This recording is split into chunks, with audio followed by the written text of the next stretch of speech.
Hey, what is up guys, GuitarRock here, welcome to a new game called Hogwarts Magic Awakened. So this game just came out today, published by NetEase, and as you guys can see right now, the game has a very unique feel to it, alright? I like the Harry Potter universe as a whole, and after playing this game, it opened my eyes to a potentially good Harry Potter game that I never thought would exist. So let's talk a little bit about the battle system, but first things first, this is where you are basically moving around in this castle that is divided into plenty of different things, alright? So this is a very huge, you are basically in Hogwarts right now. I can show you guys a couple of different ones. For example, we can go right here to one section where we can perform the arts class whatsoever, okay? And then this is actually kind of an open world. Like these two are actually other players. These two person where you can see right here, they are just standing right there. Those are not NPCs. This is an NPC, but this is actually other players. You can actually see the other players if you play in the same server as them. Oh yeah, this is going to be other players as well. You can see this user has blocked messages. So let's move on to a different part of the game. The main three sections are going to be the Dueling Club, the Dance Club, and the Forbidden Forest. This is where you will be doing plenty of things, farming your dailies, etc. Now, before we talk more about the game, today's video is sponsored by BlueStacks. If you guys are interested to download the game, I'll have my BlueStacks link in the description below. BlueStacks is an Android emulator that allows you to play any Android games on PC.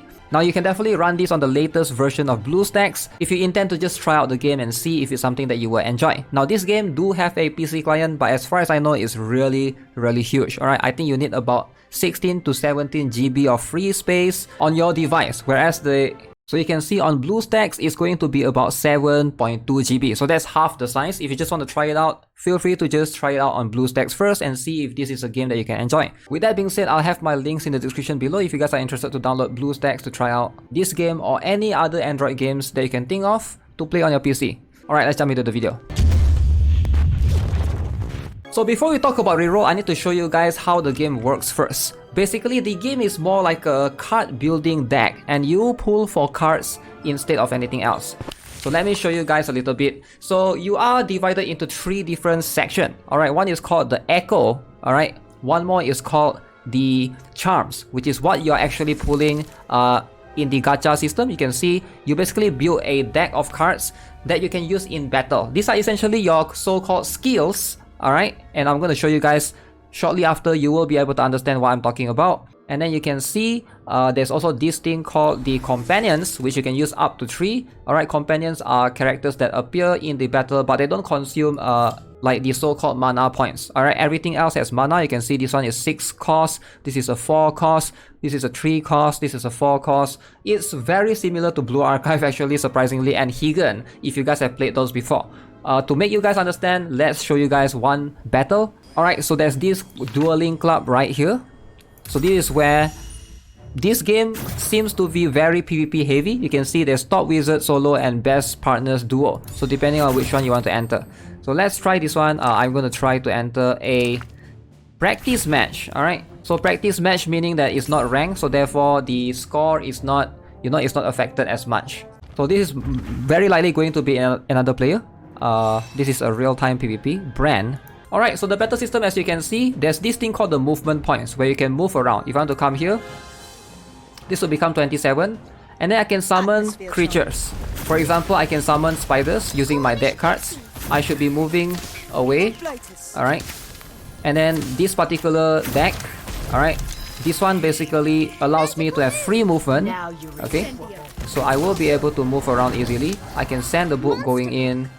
This is the Locomotum, basically 2 tanks that does a lot of damage. I'm going to summon them out, and then I'll summon these twins right here. Alright, I'm going to try to do damage right here. Incendio. So that's an AoE damage. You can see he's going to receive lots of damage. I'm going to move a little bit to the front. Try to inflate this guy.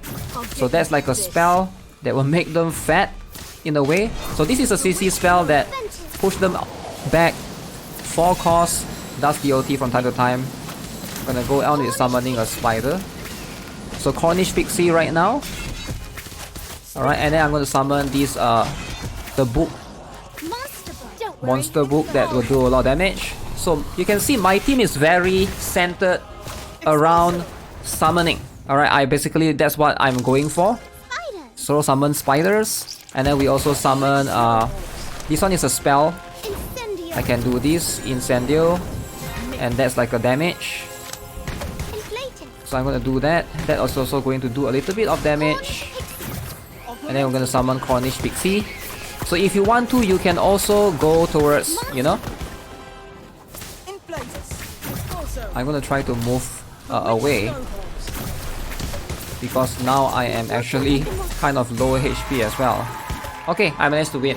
So these spells can get countered, right? Depending on what you're going for and what you're trying to achieve. Some spells can counter certain other spells. It's basically like rock, paper, scissors. If you guys have played any card game before, it's going to be kind of similar in that sense. Now, with that being said, which is going to be the best starter card to go for? You will have an option to reroll later on in an infinite reroll after you fight the battle between Dumbledore and Voldemort in the tutorial. So once you finish that battle, you then can proceed to do unlimited reroll. Now, the three main meta is going to be divided between Thunderstorm. If you want to go for classic meta, Thunderstorm gives you a lot of damage. Alright, basically just AoE on the entire map. There's no need for you to aim even, which is kind of an insane spell card to have. If you want to go for Thunderstorm, that's going to be one of the better choice. Orb of Water is going to be very, very consistent if you're not sure what you like.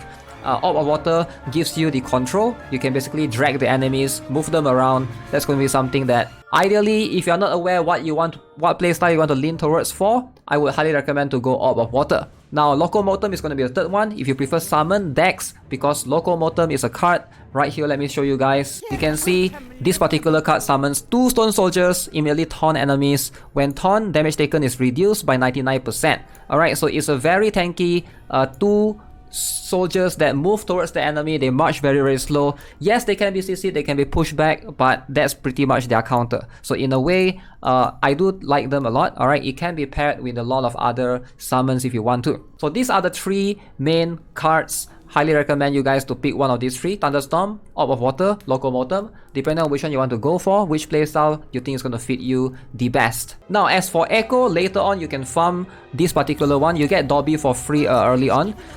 I believe you should be able to get everyone from the Echo for free. So right here you can see the requirements is clear, Forbidden Forest, Solo Exploration Stage. You get Harry Potter later on. You also get Hagrid. You will be able to unlock Weasley Twins, Newt, and then we have Severus Snape. Apparently, Hermione is what everyone has been recommending. She's going to be the top one to use in PvP. So if you have one particular Echo that you want to go for, it has to be her if you're following the meta. Highly recommend, because she's meta in CN for quite a while now, to the point that a lot of players have been trying to counter her. So that's going to be the focus. If you only have one particular character, if you can't decide which is going to be the best Echo, try to get her, but you're not going to get her early on. You need to clear Forbidden Forest, Solo Exploration Stage 5 to unlock her. And then later on, you'll have Neville Longbottom and Bellatrix. Now, fortunately, the Echoes are all free. When you gacha, you're going to be gachaing for the cards instead. So yeah, that's pretty much the game Harry Potter Magic Awaken. It's a very interesting game. I never thought that, you know, you'll be able to have this broomstick and move around in Hogwarts. If you miss Harry Potter, the franchise, or if you want to just enjoy the Harry Potter universe all over again, this game might be for you. The gameplay might not be for everyone. But hey, I've been hearing a lot of positive things about the game since the game has been out in the CN region for quite a while. Apparently, a lot of the CN players have been giving this game very, very positive feedbacks. I don't think I've heard any negatives of the game so far. If you guys found any, let me know in the comment section below. I definitely have been having fun with it as well. Alright, so that's going to be it for this video. Big shout out to BlueStacks for sponsoring today's video. If you guys want to download BlueStacks, I'll have my links in the description below. As always, subscribe, give this video a like. I'll see you guys in the next one. Have a nice day. Goodbye.